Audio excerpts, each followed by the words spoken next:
All right, welcome back after a short ripper break. Actually, I'm going to take a few more. Want a few more rippers, Chris? Absolutely, I'd love one. What a fucking nice night, dude.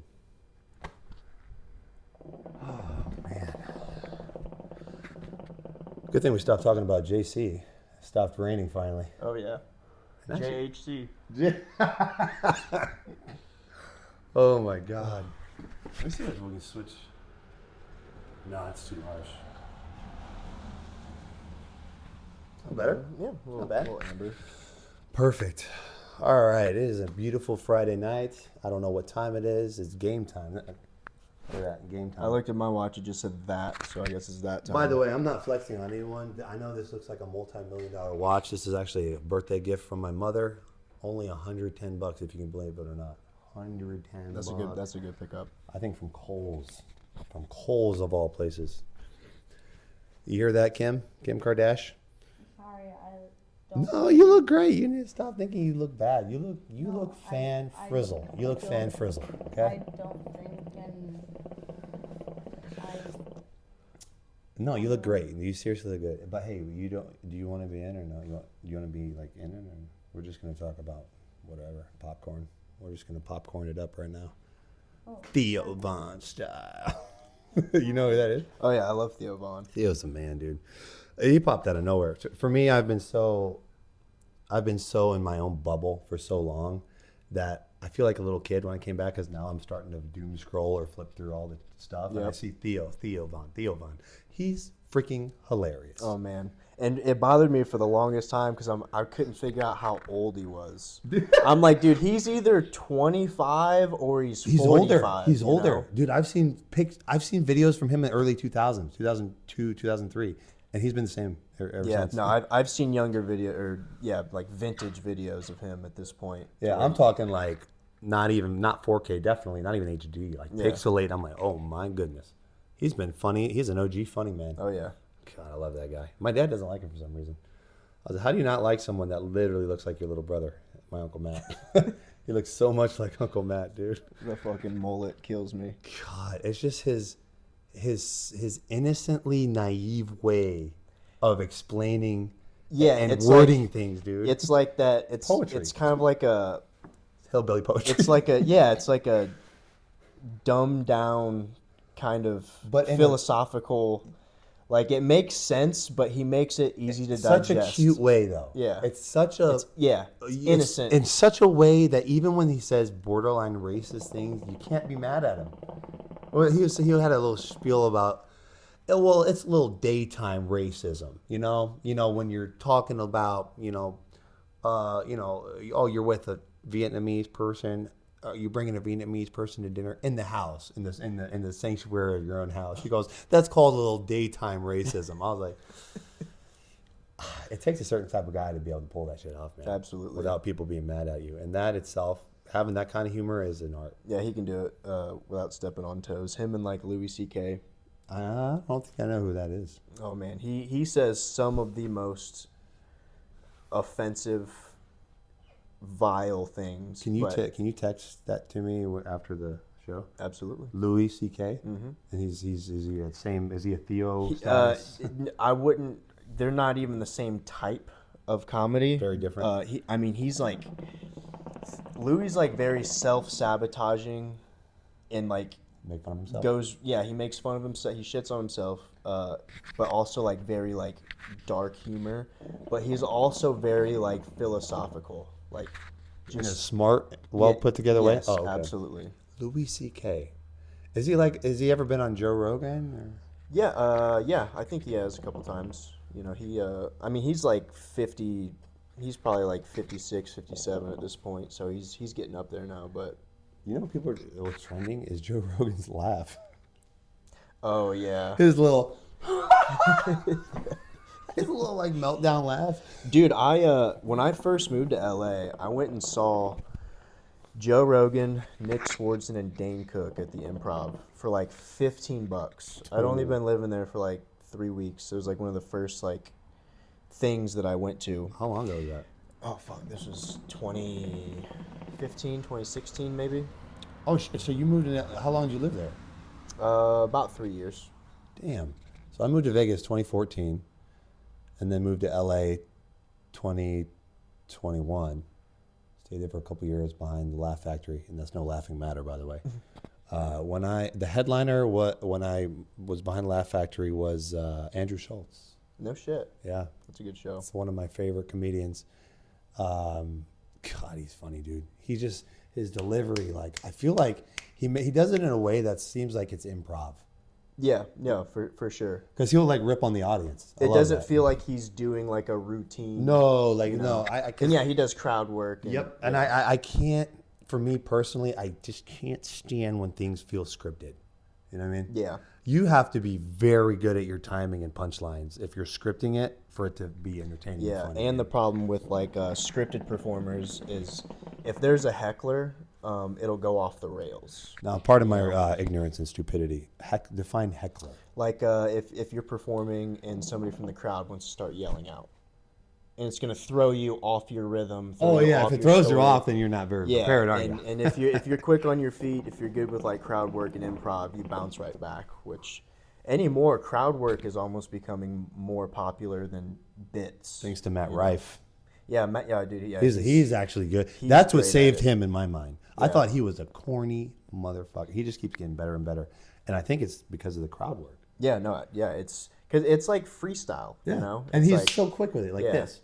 The wittiness goes a long way. Yep, he has a charm to him, and now I can say, okay, there's a guy who I would trust with that kind of Rizz power. Absolutely. You know what I mean? In the beginning, I'm like, this dork, he's gonna Rizz up somebody, fucking just destroy them, destroy himself, make himself look like a retard even more than he already is. But no, he's really good with it.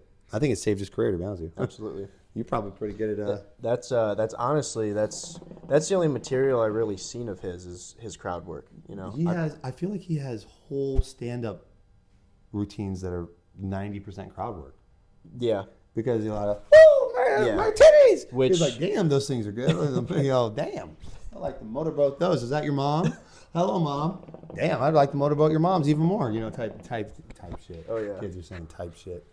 What are your favorite slangs, by the way? Slangs. Yeah, current day, like Rizz, Cap, type shit. You know, I'm not sure how much I actually use now that I think about it. I thought they were all corny until recently.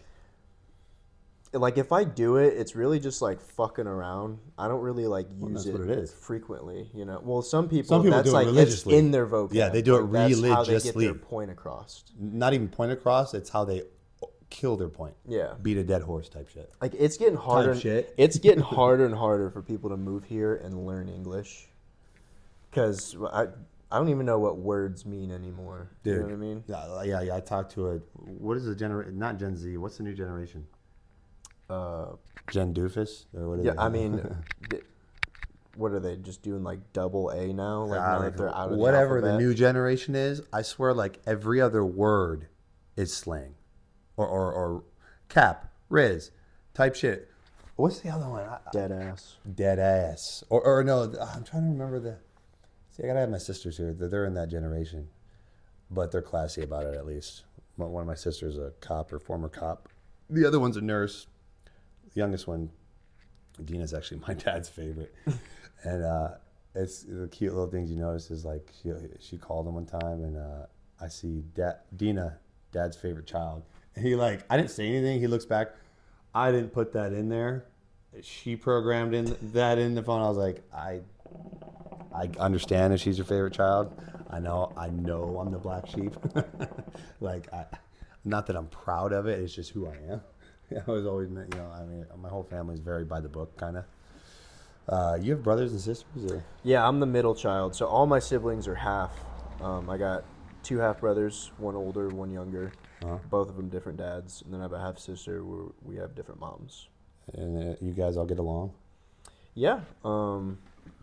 I mean, I didn't really grow up with any of them. You know, Is it kind of tough?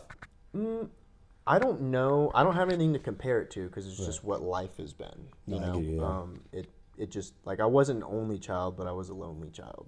You were know, lonely? yeah. Introverted? No.